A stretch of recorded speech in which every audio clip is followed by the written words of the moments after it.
Here's the headline in the Times of Israel 3 days after his death. The wrong kind of friend. Rethinking Charlie Kirk's support for Israel. Rethinking it? What? Charlie accused Israel of wanting him dead a month ago. I'm not going to name names, but I was told by someone close to Charlie Kirk that Charlie thinks Israel will kill him if he turns against them. And then someone responds, Tommy Borum responds, they would. Charlie turned heel on Israel. They would have someone shoot him at an open air event and then have some idiot groiper with a genetically anomalous issue there to be the patsy/fall guy. Part of why you never make the deal with the devil in the first place. This guy, Rabbi Velitsky, validates both Candace's and Tucker's claims that Kirk was not only receiving a lot of pressure from his donors and people around him, but he was also being attacked as an anti-Semite. In spite of how loyal and how devoted he has been his entire life, as his entire adult life, to Israel. And the lesson that we should learn here is that it doesn't matter how loyal you are. So if you're a Zionist, probably you should reconsider, because you will now have to go along with anything and everything that Israel wants you to go along with, or else they will start attacking you as an anti-Semite. But here is Rabbi Velitsky. He annoyed people in the Jewish community over the last few months with some of the criticisms he had for Israel. And I argued, I don't know if you saw the piece I wrote in the Jerusalem Post a couple of months ago when he was being attacked after Tucker Carlson spoke at SAS, and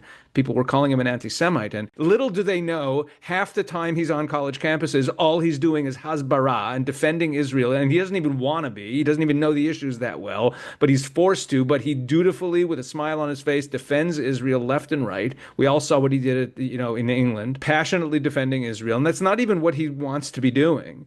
And now he's getting criticized as an anti-Semite. So I wrote that piece in the Jerusalem Post basically saying, listen, everybody, stop with the purity tests for every single view that he has to line up with, I don't know, Bibi's cabinet decisions. Relax, okay? This is our greatest ally. Yes, he has questions. Yes, he's influenced by the other side as well. Good, I'm talking to him. Good, I'm talking to him, okay? Let me do the talking, okay? Just stop your purity tests. I can sort him out. He is our greatest ally. Just let me handle it, okay? Let me be the good cop here. I can get him to change his ways.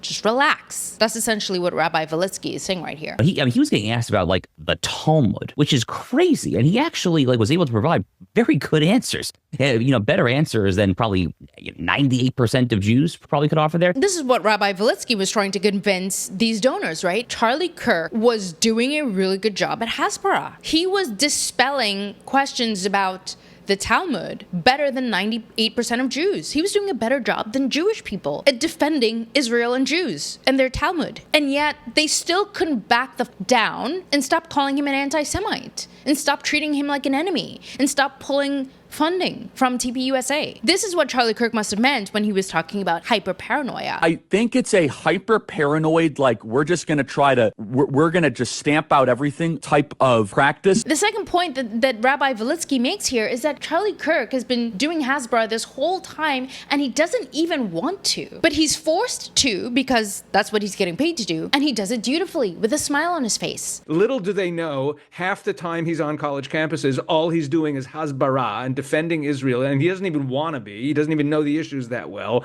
but he's forced to. But he dutifully, with a smile on his face, defends Israel left and right. Because at the end of the day, donors are pumping millions and millions of dollars into TPUSA to be Israel first, not America first. And Kirk started to communicate strongly in the last few months leading up to his death that, yes, I'm going to push the Hasbara you're forcing me to because I do sincerely love Israel, but I am going to push America first as much as I can. He was really trying to sort of pivot to, listen, guys, I have given you everything. I have been Israel first since I was 18 years old. I am now 31 years old, and my base is trying to figure out why we're feeling betrayed. We're feeling betrayed here because we're not doing better as a country. We're doing worse. And now we don't have a future as young people. And all we're hearing about is Israel, Israel, Israel. And the last point is, even though Rabbi Velitsky was trying to convince the donors and these people around Charlie Kirk, the Zionists around Charlie Kirk, that he was going to find a better way to sort of convince him to get back on script, they still pulled funding. And here's Andrew Colvett, again, not only validating what Candace and Tucker said, but also confirming that his donors were pulling funding. Charlie's position on Israel was very clear. I like them more than I like Hamas. I just wish I was free to criticize Israel and not be labeled an anti-Semite, because I can criticize my own government and not be called anti-American. Right. But why do I have more freedom to do, that and not criticize, a foreign government? And he was really upset that that there was this sort of clampdown on the freedom of expression, the freedom of ideas, free speech when it came to a foreign government. Well, yeah, I mean, we took some pushback. We lost some donors. All of these people, Josh Hammer, Andrew Colvett, Rabbi Valitsky, are all validating Tucker and Candace's claims, which is that Charlie was in transition and he was getting bullied and morally and financially threatened and blackmailed. We don't know where that transition would have led, but we do know that he was going through a serious and deep transition, and he was not holding back his punches. He was calling people out by name. Right? Mark Rowan, Leon Kopperman. Can we get that full list? It's very powerful. I mean, he went as far as to invite Marjorie Taylor Greene to speak at his next event and specifically asked if she wanted to talk about AIPAC. She posted the receipt on X the other day after he died, and this was a text message from August 27th where he was like, you should speak at AmFest. Would you want to also do a debate about AIPAC, etc.? Not with me, of course. No pressure. We'll do whatever you want. But he specifically said AIPAC, and we all know what Marjorie Taylor Greene's position is on AIPAC. This is like way too anti-Semitic. I mean, now she's going to start putting this seed into all of these young conservative minds who probably don't really listen to Marjorie Taylor Greene. Now they're going to be exposed to this. Now they're going to be asking even more questions. We can't have that. All the future leaders of the Republican pro-Israel movement, we can't have that. But this is what Charlie Kirk was getting up to in the weeks leading up to his death. Some real anti-Semitic stuff. Real Hamas supporting stuff. Kirk had also taken Tucker's, Candace's, and Marjorie's position on fighting wars for Israel. He was against it. And now that he's dead, TPUSA and Hegseth are talking about recruiting the new Kirk recruits into the army, just as whispers of war with Iran resurfaces. And not only that, after he started making noise about the Epstein files, then he was silenced by his team and he decided to pull back on asking about the Epstein files. He decided to say, you know what?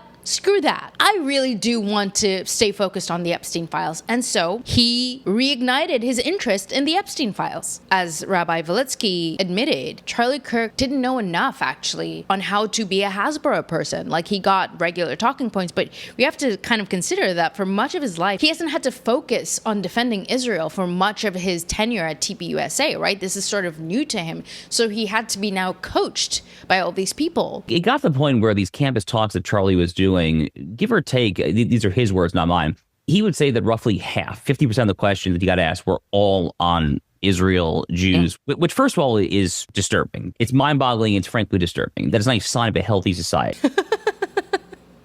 It's not a sign of a healthy society. What? First of all, is it a sign of an unhealthy society when we're all wondering why all of our politicians are captured by Jewish donors? Why all of our big corporations and big tech companies are run by, if not Jews, Zionists? And in contrast, is it healthy if we focus on left-wing radicalism or white supremacy or black crime? We can hammer in on those topics, no problem. White supremacy, black crimes, illegal immigration or immigrants just in general, DEI stealing white jobs, even though it seems that Jewish people are getting most of the DEI. That's a sign of a healthy society when we're focused on that. On those kinds of observations. But not healthy when we focus on Jewish and Zionist influence. Nope, no.